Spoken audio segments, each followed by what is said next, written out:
Am I the a-hole for refusing to attend my brother's wedding and recommending him to get a paternity test?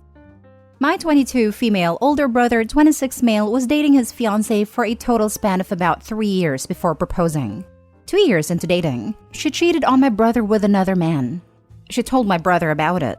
He was obviously broken because he thought that she was it for him, and they ended up breaking up.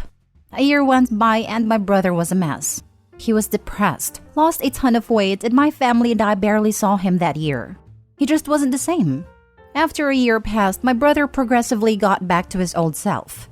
My family and I were very proud and supportive of him. So last week, he contacted our whole family and asked if we can plan a family dinner, as he had an announcement. So we arranged the dinner this past Sunday. We all gathered at my parents' place. He walked in, accompanied by his ex-girlfriend, the one who cheated on him. Safe to say, we were all confused, but my mom allowed her to stay for dinner. He revealed to us that they had gotten back together a few months ago, and as of a few weeks ago, were engaged, and that she's also pregnant.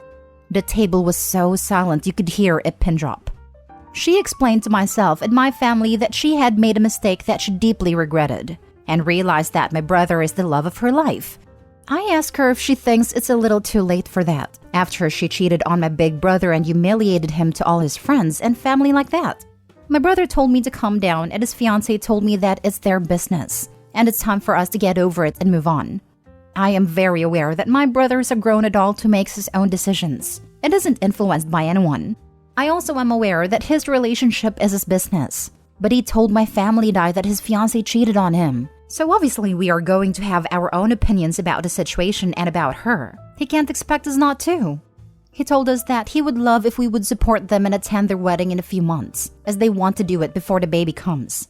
I told my brother congratulations, but I will not be attending the wedding and that I think he should get a paternity test for the baby.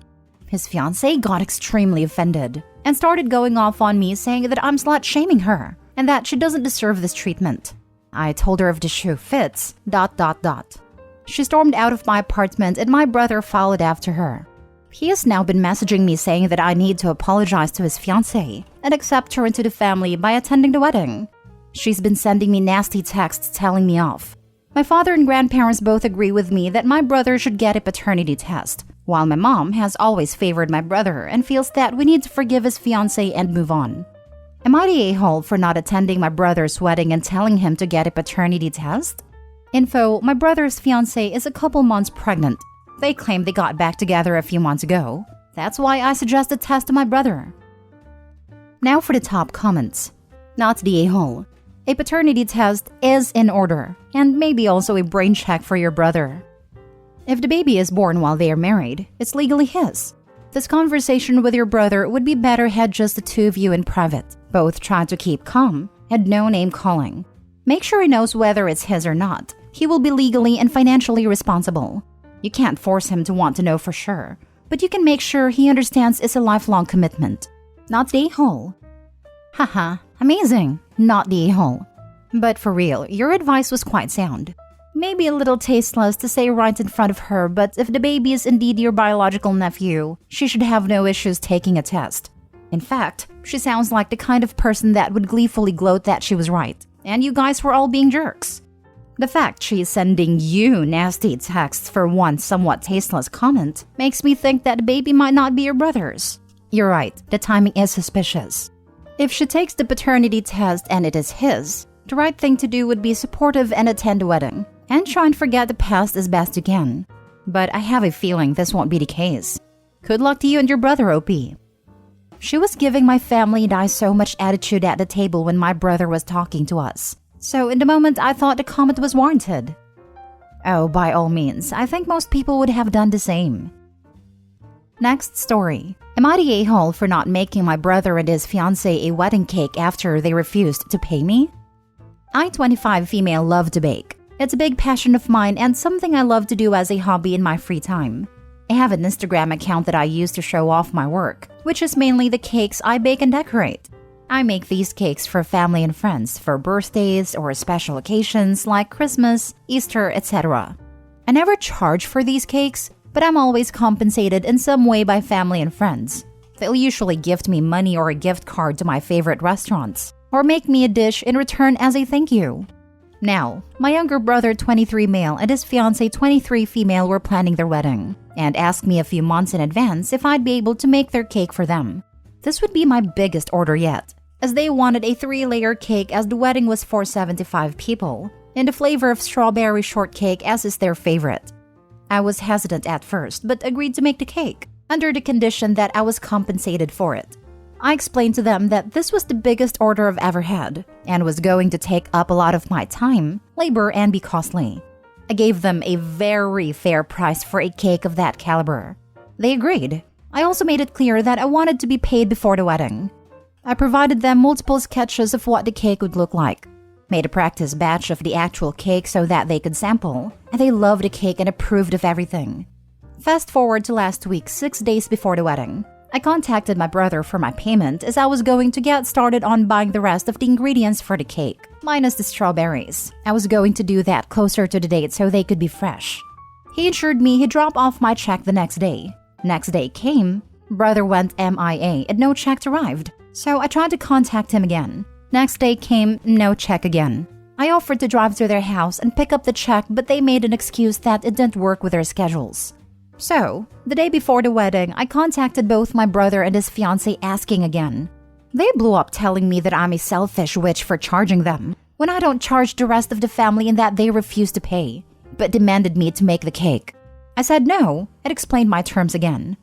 They called me a selfish a-hole and said I better make the damn cake. I again said no, so the day of the wedding, I decided not to attend due to the amount of disrespect they showed me.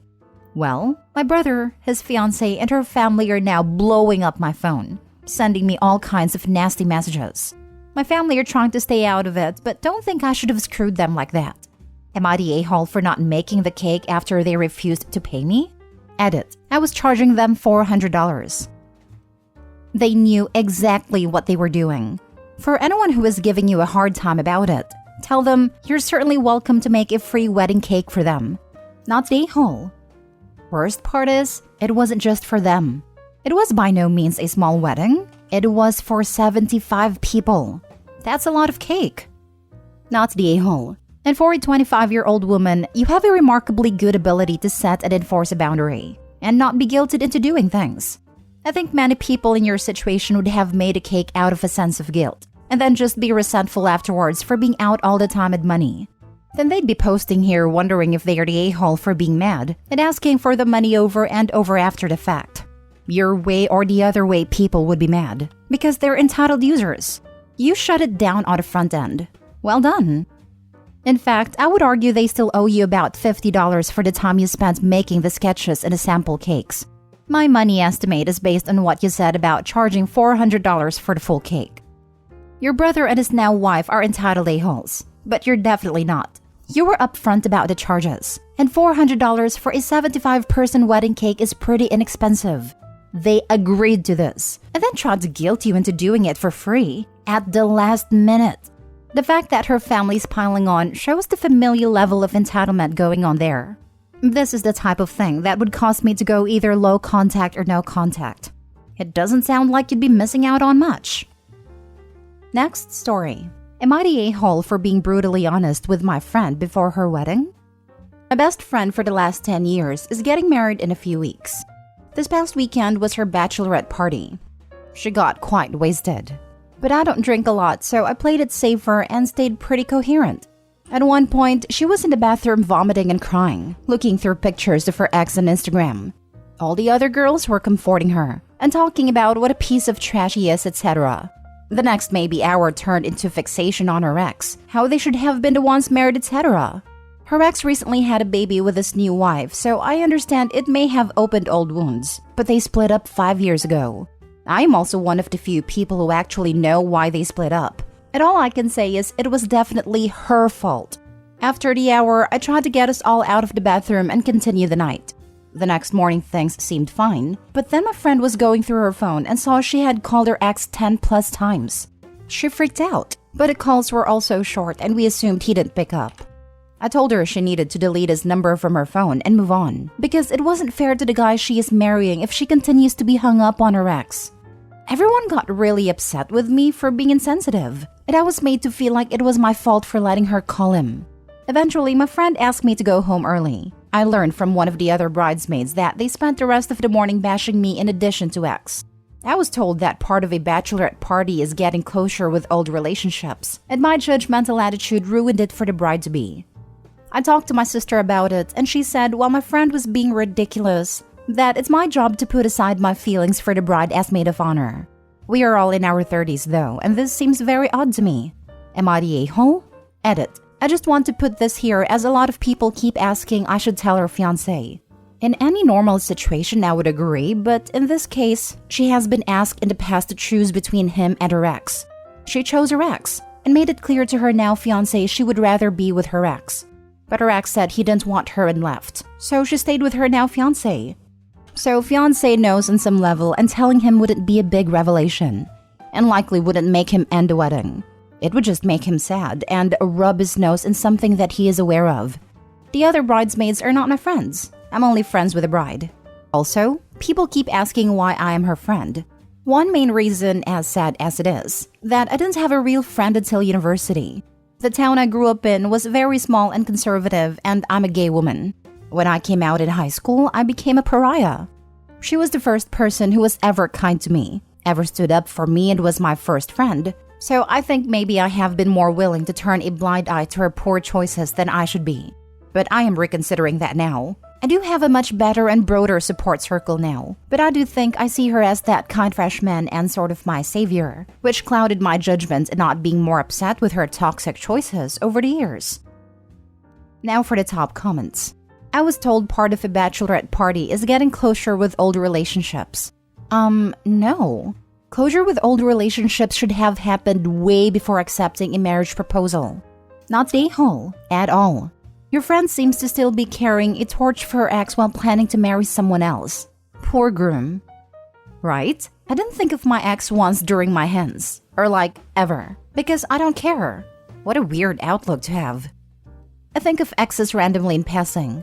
Something will come up and spark a memory.